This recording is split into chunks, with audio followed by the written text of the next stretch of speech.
नमस्कार, one India Hindi में आपका स्वागत है।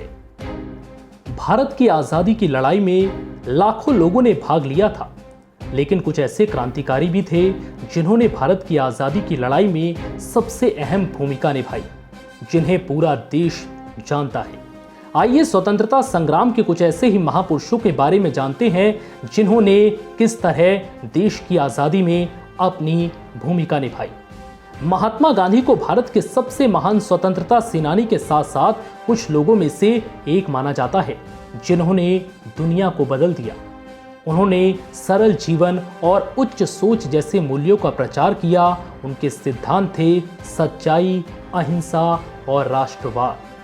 गांधी ने सत्याग्रह का नेतृत्व किया, किसी भी तरह की हिंसा का विरोध किया और गांधी जी ने जिस तरह सत्याग्रह, शांति और अहिंसा के मार्ग पर चलते हुए अंग्रेजों को भारत छोड़ने पर मजबूर कर दिया, इसका कोई दूसरा उदाहरण विश्व इतिहास में कभी भी देखने को नहीं मिलता।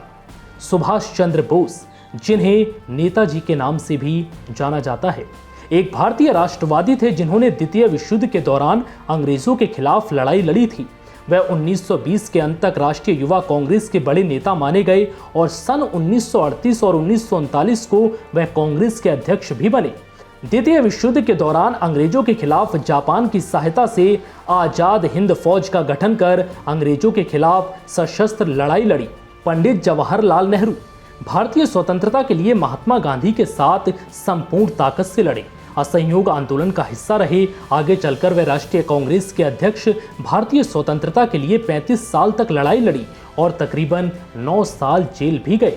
15 अगस्त 1947 से 27 मई 1964 तक पंडित जवाहरलाल नेहरू भारत के प्रधानमंत्री भी रहे थे। भगत सिंह देश के सबसे महान युवा क्रांतिकारी थे। लाला लाजपत राय की मौत ने उनको अंग्रेजों के खिलाफ लड़ने के लिए उत्तेजित किया था। उन्होंने इसका बदला ब्रिटिश अधिकारी जॉन सैंडर्स की हत्या करके लिया। भगत सिंह ने बटुकेश्वर दत्त के साथ असेंबली में बम फेंकते हुए क्रांतिकारी नारे लगाए थे।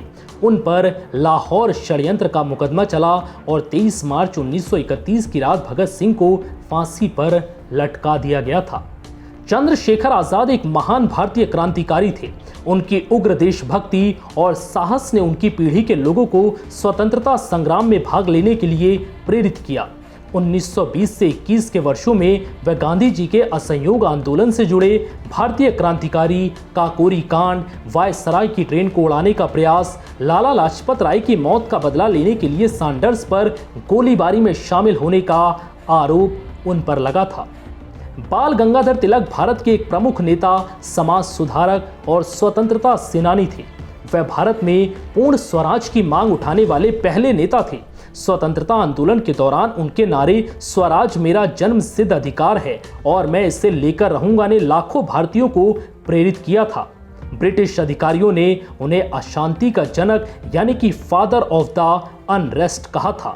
अशफाक उल्लाह खां तो भारत के प्रसिद्ध अमर शहीद क्रांतिकारियों में से एक माने जाते हैं। वह ऐतिहासिक काकोरी कांड में सहभागी थे, जिनके लिए 19 दिसंबर 1927 को उन्हें फैजाबाद जेल में फांसी दे दी गई। स्वतंत्रता सेनानियों में लाला लाजपत राय का नाम भी शान से लिया जाता है। 30 अक्टूबर 1928 को लाहौर में साइमन कमीशन विरोधी जुलूस का नेतृत्व कर रहे थे। इस संघर्ष में हुए लाठीचार्ज के दौरान वह बुरी तरह जख्मी हो गए, जिससे उनकी मृत्यु हो गई। अबुल कलाम आजाद का खिलाफत आंदोलन के दौरान महात्मा गांधी से संपर्क हुआ, जिसके बाद उन्होंने अहिंसक नागरिक अवज्ञा आंदोलन में गांधी जी का खुलकर समर्थन किया और 1919 के रॉलेट एक्ट के खिलाफ असहयोग आंदोलन के आयोजन में अहम भूमिका निभाई। गोपाल कृष्ण गोखले भारत के एक स्वतंत्रता सेनानी, समाज सेवी, विचारक और सुधारक थे। वह भारतीय राष्ट्रीय कांग्रेस में सबसे प्रसिद्ध नरमपंथी थे और भारत में स्वदेशी का सबसे पहला नारा भी उन्हीं ने दिया था। मदन मोहन मालवीय महान स्वतंत्रता सेनानी, राजनीतिज्ञ और शिक्षाविद ही नहीं बल्कि एक बड़े समाज सुधारक भी थे। हिंदू राष्ट्र के समर्थन में मदन मोहन मालवीय देश से जातिगत बेड़ियों को तोड़ना चाहते थे। उन्होंने दलितों के मंदिर में प्रवेश निषेध की बुराई के खिलाफ देश भर में आंदोलन चलाया। बनारस हिंदू विश्वविद्यालय की स्थापना भी उन्होंने ही की थी। फिलहाल इस वीडियो में इतना ही। नमस्कार।